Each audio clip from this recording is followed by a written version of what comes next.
কোটা আন্দোলনের সহিংসতায় নিহতদের স্মরণে মঙ্গলবার একদিনের রাষ্ট্রীয় শোক ঘোষণা করা হয়েছে। সোমবার প্রধানমন্ত্রীর কার্যালয়ে মন্ত্রিসভার বৈঠকে এই সিদ্ধান্ত হয়। সভায় সভাপতিত্ব করেন প্রধানমন্ত্রী শেখ হাসিনা।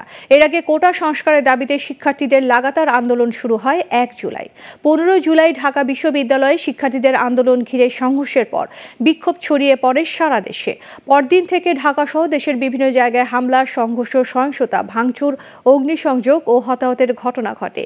এদিকে কোটা আন্দোলন ঘিরে সংঘাত ও সহিংসতায় ১৫০ জন নিহত হয়েছে বলে সরকারের পক্ষ থেকে নিশ্চিত করা হয়েছে। বিকেলে সচিবালয় সংবাদ সম্মেলনে এসব তথ্য জানান মন্ত্রিপরিষদ সচিব মাহবুব হোসেন। আগামীকাল দেশব্যাপী শোক পালন করা হবে এবং সেই শোক পালন অংশ হিসাবে কালো ব্যাজ ধারণ করা হবে এবং মসজিদে দোয়া, মন্দির, গির্জা, প্যাগোডায় প্রার্থনা করা হবে।